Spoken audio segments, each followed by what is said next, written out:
ഞാൻ എന്ത് പറഞ്ഞാലും ആ മനുഷ്യൻ കേൾക്കില്ലാത്ത അവസ്ഥയിലേക്ക് വന്നേക്കുക. ഓരോ പ്രശ്നത്തിൽ പോയി ചാടുകയും ചെയ്യും, അവസാനം എൻ്റെ മുന്നിൽ വന്ന് കരയുകയും ചെയ്യും. ഇതെല്ലാം ഞാൻ തന്നെയല്ലേ കാണേണ്ടത്? അല്ലെങ്കിൽ ഞാൻ പറയുന്നത് ഇന്നേ വരെ കേട്ടിട്ടുണ്ടോ? കേൾക്കാതിരുന്നതൊക്കെ പോയി കുഴി ചാടിയിട്ടുമുണ്ട്. അച്ഛനും കണക്കാം, മോനും കണക്കാം, മരുമോളത്ര പ്രശ്നമില്ല, രണ്ടുപേരും കണക്കാം. ഇതെല്ലാം സഹിക്കാൻ വേണ്ടിയിട്ട് ഞാനൊരാളിങ്ങനെ ഉണ്ടല്ലോ.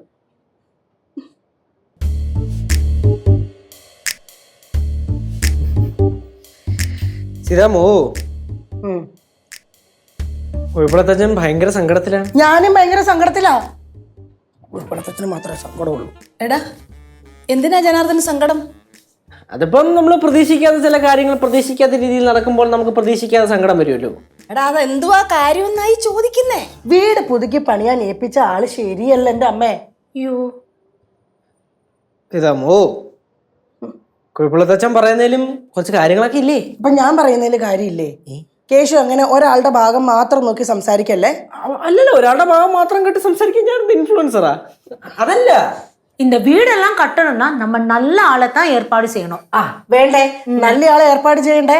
ഇത് നല്ല ആളല്ലാന്ന് പറഞ്ഞാണ് ഈ പ്രശ്നം. ഇതിപ്പോ ആരെയാ ഏൽപ്പിച്ചത്? ഭീമൻ. ഭീമനോ? ഭരതന്റെ അനിയൻ ഭീമൻ.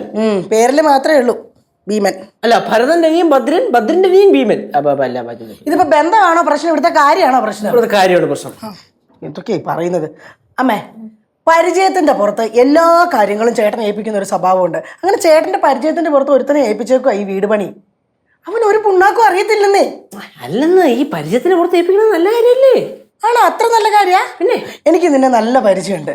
ഒരു കാര്യം ചെയ്യും, 3 നാളെ മുതൽ ആ വീടിന്റെ പുതുക്കി പണിയുന്ന കാര്യമല്ലേ ഏറ്റെടുക്ക. അല്ല, എനിക്ക് പരിചയമുണ്ടല്ലോ. എനിക്ക് പണി അറിഞ്ഞോളൂ. പണി അറിയില്ലല്ലോ? ഇല്ല, ഇതേ ഞാൻ പറഞ്ഞുള്ളൂ. ആ പറഞ്ഞവന് പണി അറിയില്ല. അല്ലെന്ന്, ആ പറഞ്ഞവ എന്തോ 6 or 7 വീടും കണ്ട കെട്ടിട്ടുണ്ടോന്നല്ലേ പറഞ്ഞത്? 7 വീട് കെട്ടിയിട്ട് കാര്യമുണ്ടോ? ഇവിടെ കെട്ടിയ വീടിന്റെ മേൽക്കൂര മുഴുവൻ ചോർന്നൊലിക്കാടാ. ചോർന്നൊലിക്കാൻ എന്തിനത്? ഓല വെച്ച് പണിഞ്ഞ വീടാ. എടാ, ഓല വെച്ച വീടല്ലേ ചോർന്നൊലിക്കുള്ളൂ. കോൺക്രീറ്റ് കൊണ്ട് പണിത വീട് ചോർന്നൊലിക്കുവോ? എടാ, ഇവൻ പണിത എല്ലാ കോൺക്രീറ്റ് വീടുകളും ചോർന്നൊലിച്ചോണ്ടിരിക്കുക. അപ്പൊ അവന്റെ ആ പണി ഏൽപ്പിക്കാവോ? പാടില്ല, ഇതേ ഞാൻ പറഞ്ഞുള്ളൂ. ஐயோ, அந்த மாதிரி ஆளையெல்லாம் ஏற்பாடு செய்தா நம்ம காசு போகும்ல. കാശ് പോകുന്നേ. അല്ല, പക്ഷെ അങ്ങനെ കാശ് പോകുന്നൊരു പരിപാടിക്ക് ആരെങ്കിലും അറിഞ്ഞുകൊണ്ട് അങ്ങനെ ചെയ്യും?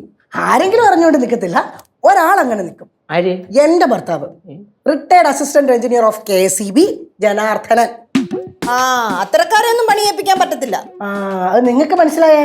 പക്ഷെ അങ്ങാർക്ക് മനസ്സിലാവുന്നില്ല. എനിക്ക് മനസ്സിലായി.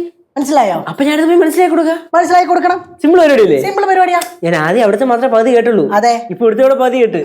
ഇപ്പൊ എന്റെ ഭാഗത്ത് ശരിയുണ്ടെന്ന് നിനക്ക് മനസ്സിലായില്ലേ? ഇവിടെ ശരിയുള്ളൂ. അപ്പൊ നീ ഒരു കാര്യം ചെയ്യേ, നീ അദ്ദേഹത്തിനോട് ചെന്ന് പറയണം ഞാൻ ഇങ്ങനെ പറഞ്ഞു. ഓക്കെ, ഇപ്പൊ കാര്യം എല്ലാം മനസ്സിലായല്ലോ? എന്നാ വേഗം ചെല്ല്. ഓക്കെ, ആ പോട്ടെ.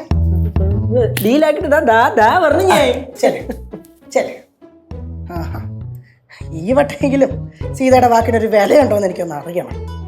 അല്ല, ഇങ്ങനെയുള്ളവരെയൊക്കെ പണി ഏൽപ്പിച്ച എങ്ങനെ ശരിയാവും? ശരിയാവത്തില്ലമ്മേ, അതല്ലേ ഞാൻ പറഞ്ഞോണ്ടിരിക്കുന്നേ. ഇത് മനസ്സിലാവേണ്ടേ ഇങ്ങേർക്ക്? അപ്പൊ സീതയുടെ ഭാഗത്ത് തന്നെ ശരി. എന്റെ ഭാഗത്ത് തന്നെയല്ലേ എപ്പോഴും ശരി.